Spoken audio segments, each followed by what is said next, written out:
Hello दोस्तों, welcome back to my channel. अगर आपने अभी तक मेरे चैनल को सब्सक्राइब नहीं किया है तो जल्दी से मेरे चैनल को सब्सक्राइब कर दें। एपिसोड 28 की शुरुआत में दिखाया जाता है कि सिस्टर जेंग यूनिंग की जगह पर डिवीजन 1 को लीड कर रही हैं और इनके डिपार्टमेंट में 2 नए एम्प्लॉयज भी आते हैं जिनका नाम यॉनलैंग और रेंटिंग टिंग होता है। अब सिस्टर जेंग सभी को काम बांटने लगती है। दूसरी तरफ यूहिंग भी उन लोगों को डील करने की कोशिश कर रहा होता है जो बैंक का लोन वापस नहीं कर रहे होते। जाओ फेंग सिस्टर जेंग को कॉल करके बताता है कि मुझे एक टेम्परेरी जॉब मिल गई है लेकिन सैलरी काफी ज्यादा है। अब यूहिंग अपने सभी पुराने कोलीग्स के लिए कॉफी ऑर्डर कर देता है। शानिंग जब ये कॉफी ऑफिस लेकर आती तो ये यूहिंग को मैसेज करके पूछती है कि तुमने इतनी सारी कॉफी क्यों भेजी है। यूहिंग कहता है कि ये दिखाने के लिए कि मैं तुम्हारे बारे में ही सोच रहा हूँ। अब जब सारे कोलीग्स वापस आते हैं तो शानिंग इनसे कहती है कि आप सब लोग अपनी कॉफी ले लें। जुली कहता है कि ये कॉफी किस लिए। शानिंग कहती है कि तुम लोगों के पुराने बॉस ने भेजी है। ये सुनकर सब खुश हो जाते हैं। अब शानिंग का नया कोलीग यॉन रेंटिंग टिंग से कह रहा होता है कि हम दोनों का एक्सपीरियंस शानिंग से ज्यादा है तो फिर वो हमें लीड क्यों करेगी। रेंटिंग टिंग कहती है कि शानिंग बहुत काबिल है। इस डिपार्टमेंट को वीजी प्रोजेक्ट भी शानिंग की मदद की वजह से ही मिला था। हम यकीनन उससे बहुत कुछ सीख सकते हैं। यॉन कहता है कि यूहिंग इसका बॉयफ्रेंड है तो उसने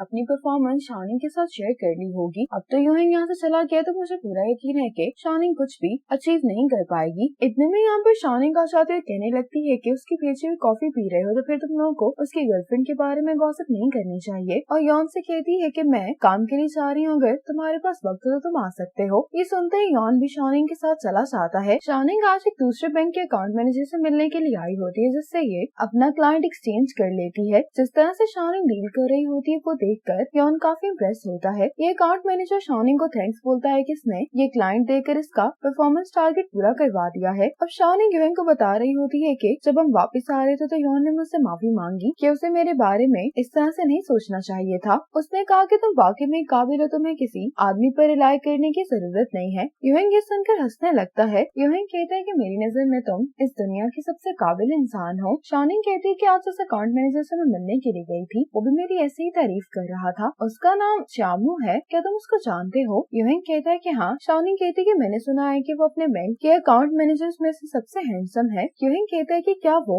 मेरे जितना हैंडसम है। ये दोनों इस बात पर हंसने लगते हैं। यूहिंग शानिंग से कहता है कि मैंने तुम्हें बहुत मिस किया है लेकिन तुम फिक्र नहीं करो, मैं बहुत जल्द वापस आ जाऊंगा। अगली सुबह शानिंग चामू से कुछ डॉक्यूमेंट्स लेने के लिए आती है। ये शानिंग के लिए कॉफी भी लेकर आया होता है। इतने में यहाँ पर यूहिंग आ जाता है। शानिंग यूहिंग को यहाँ पर देखकर हैरान होते पूछती है कि तुम यहाँ पर क्या कर रहे हो। यूहिंग कहता है कि मैं तो ट्रांसफर प्रोसीजर को पूरा करने के लिए आया हूँ। अब चामू जब अपना इंट्रोडक्शन करवाता तो यूहिंग कहता है कि हम दोनों का टेस्ट काफी मिलता जुलता है। यूहिंग शानिंग से कहता है कि इसी शॉप से मैंने तुम्हें कल कॉफी भेजी थी, कॉफी कैसी थी। शानिंग कहती है कि अच्छी थी। ये देखकर शाओमू कहता है कि क्या आप कॉफी ट्राई करना चाहेंगे। यूहिंग ये कॉफी लेते हुए जानबूझकर शाओमू को अपनी वेडिंग रिंग और वॉच दिखाता है और जब ये शानिंग की वॉच को देखता है तो उसको समझ आ जाती है। शाओमू शानिंग को डॉक्यूमेंट्स देने के बाद यहाँ से चला जाता है। शानिंग कहती है कि तुम तो काम पर रिंग नहीं पहनते तो फिर तुमने आज ये क्यों पहनी हुई है। यूहिंग कहता है कि मैंने ऐसा जान के किया है। ये सुनकर शानिंग हंसने लगती है। जब इसकी नजर कार पर पड़ती है तो पूछती है कि ये किसकी कार है। यूहिंग कहता है कि तुम्हारी। शानिंग ये बात सुनकर बहुत सरप्राइज होती है। यूहिंग शानिंग से कहता है कि ये कार तुम्हारे लिए, मुझे अभी बोनस मिला था। शानिंग कहती है कि तुम्हें इस तरह से पैसे खर्च नहीं करने चाहिए। तो यूहिंग कहता है कि तुम्हें इस कार की जरूरत है। शानिंग कहती है कि इसने मुझे इतना महंगा गिफ्ट दिया है, क्या इसके बाद ये मुझे प्रपोज करने वाला है। ये सोचकर शानिंग खुश दिखाई दे रही होती है। ये यूहिंग से पूछती है कि तुमने अचानक मुझे इतना महंगा गिफ्ट क्यों दिया है। यूहिंग कहता है कि पहले तो हम दोनों साथ में काम पर आया जाया करते थे लेकिन अब तो मेरा ट्रांसफर हो गया है, तो चाहे मौसम खराब हो जाए या तुम्हें काम करते हुए देर हो जाए, तुम्हें कैब की टेंशन लेने की जरूरत नहीं होगी। शानिंग कहती कि क्या बस यही कारण है। यूहिंग कहता है कि हाँ। शानिंग यूहिंग से कहती है कि मुझे ये कार बहुत पसंद आई है। यूहिंग कहता है कि मुझे बहुत खुशी है कि तुम्हें ये पसंद आई है। ये शानिंग को किस करने वाला होता है कि इतने में सिस्टर जिंग नॉक कर देती है। सिस्टर जिंग यूहिंग से कहती है कि काफी टाइम बाद मुलाकात हो रही है। यूहिंग भी सिस्टर जिंग को हाय बोलता है। सिस्टर जिंग कहती है कि तुम दोनों बात करो, मैं जा रही हूँ। कि सिस्टर जिंग चली जाती है। शानिंग कहती है कि वर्किंग आवर्स में मैं डेट के लिए आई थी और मेरी लीडर ने मुझे देख लिया है, अब मुझे बहुत शर्मिंदगी महसूस हो रही है। यूहिंग कहता है कि इसमें मैं तुम्हारी कोई मदद नहीं कर सकता, तुम्हें खुद ही सामना करना होगा। शानिंग इससे कहती है कि तुम मेरे लिए गैराज में कार पार्क कर दो और तुम गाड़ी की चाबी वही को दे देना। यूहिंग कहता है कि ठीक है। शानिंग यूहिंग को बाय बोल के यहाँ से चली जाती है। अब शानिंग ऑफिस में सिस्टर सिंह से क्लाइंट के बारे में बात कर रही होती है। सिस्टर सिंह कॉफी पीने लगती है तो शाओनिंग कहती है कि साओ ने मुझसे कहा है कि मैं आपको कॉफी ना पीने दूं। सिस्टर शिंग कहती है कि घर पर तो मुझ पर सख्ती करता ही है, अब तुम लोगों से भी मुझ पर नजर रखने के लिए कह दिया है। शाओनिंग कहती है कि वो ऐसा आपके लिए कर रहा है। घर पर आने के बाद सिस्टर शिंग साफिन से कहती है कि तुमने जो कुछ भी मेरे लिए प्रिपेयर किया था जो मैंने खाया है, इसका मतलब है कि तुम मेरी बहुत अच्छे से टेक केयर कर रहे हो। सिस्टर शिंग इससे पूछने की क्या तुम खुश हो, तो साफिन कहता है कि हाँ मैं बहुत खुश हूँ। सिस्टर शिंग कहती है कि अगर तुम मुझसे एक वादा करो तो फिर मैं तुमसे दोबारा बहस नहीं करूंगी। साफिन कहता है कि मुझे क्या करना होगा। सिस्टर सिंह कहती है कि आज काफी अच्छा दिन है तो क्यों ना हम लोग बाहर जाकर फन करें।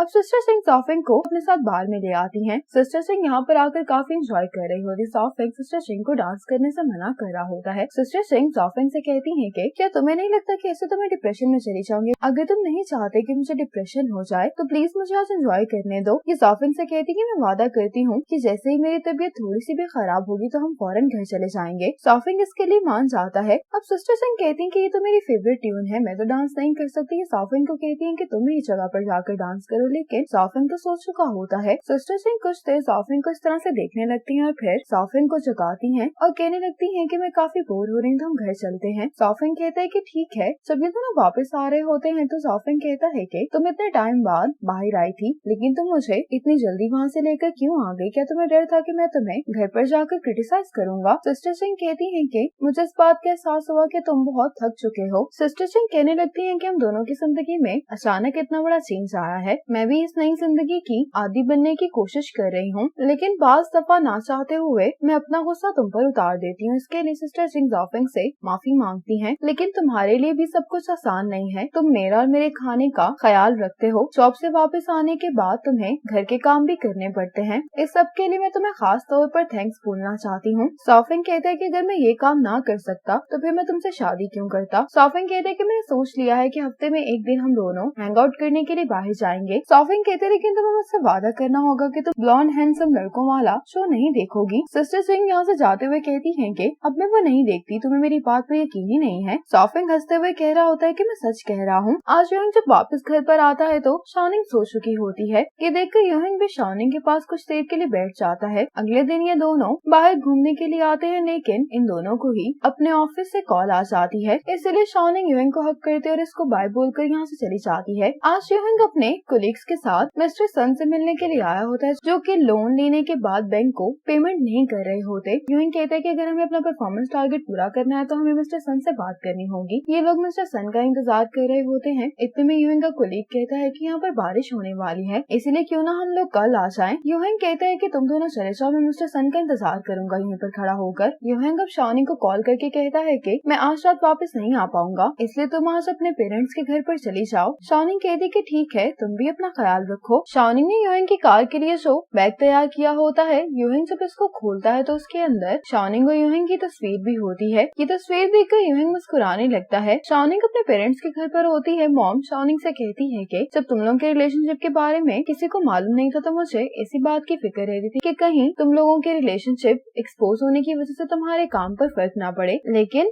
अब सिचुएशन देखकर मैं काफी रिलैक्स हूँ। मॉम कहती है कि तुम दोनों काफी लकी हो, तुम दोनों के रोमांटिक रिलेशनशिप के बारे में लोगों को मालूम हुआ है, किसी को ये बात मालूम नहीं है कि तुम दोनों की शादी हो चुकी है। शाओनिंग अपने आप से कहती है कि अगर आपको मालूम हो जाए कि मैंने और यूहिंग ने मैरिज सर्टिफिकेट नहीं लिया तो आपका रवैया भी बदल जाएगा। मॉम यूहिंग की तारीफ कर रही होती है कि तुम्हारी जॉब को बचाने के लिए उसने खुद अपना ट्रांसफर करवा लिया है। शाओनिंग के पेरेंट्स अब इससे पूछने लगते हैं कि तुम दोनों को मैरिज सर्टिफिकेट लिए हुए काफी टाइम हो गया, तो तुम दोनों अब अपनी शादी क्यों नहीं प्लान कर लेते? शाओनिंग अपनी मॉम की ये बात टाल देती है और काम का बहाना करके ही अपने रूम में आ जाती है। शाओनिंग कहती है कि उसने तो मुझे अभी तक प्रपोज नहीं किया तो शादी कैसे हो सकती है। इसके साथ ही यूहिंग शाओनिंग को वीडियो कॉल कर लेता है। यूहिंग शाओनिंग से कहता है कि तुम अभी तक सोई क्यों नहीं हो। शाओनिंग कहती है कि इतने अच्छे मौसम में भी मुझे ओवर टाइम काम करना पड़ेगा। यूहिंग कहता है कि मैं भी बिजी हूँ, तो हम दोनों ऐसे ही काम करते एक दूसरे को कंपनी दे देते हैं। ये दोनों ऐसे ही अपना काम करने लगते हैं। काम करते हुए यूहिंग की नजर जब फोन पर पड़ती है तो ये देखता है कि शाओनिंग सो चुकी है। यूहिंग शाओनिंग को गुड नाइट कहकर वीडियो कॉल बंद कर देता है। अब यूहिंग को कोई डिफरेंट वेडिंग डेस्टिनेशंस की तस्वीरें सेंड करता है। यूहिंग इन्हीं तस्वीरों को देख रहा होता है कि इतने में ये देखता है कि फैक्ट्री के बाहर एक ट्रक आकर रुका है। इस ट्रक का टायर पंचर हो चुका होता है। ये देखकर यूहिंग भी इन आदमियों के पास जाता है, पूछता है कि आप लोग कौन सा सामान उतार रहे हैं। तो ये आदमी कहता है कि इसमें फूड प्रोसेसिंग इंग्रेडिएंट्स हैं। यूहिंग इस आदमी से पूछता है कि क्या आप मिस्टर सन है, तो ये इशारा करता है कि नहीं वो मिस्टर सन है। अब इन सब लोगों को ये सामान जल्दी से उतारना होता है, इसीलिए यूहिंग भी सामान सामान उतारने में इनकी मदद करने लगता है। अब अंदर आने के बाद यूएंग मिस्टर सन से अपना इंट्रोडक्शन करवाता है और कहता है कि मैं लोन के बारे में बात करने के लिए आया हूँ।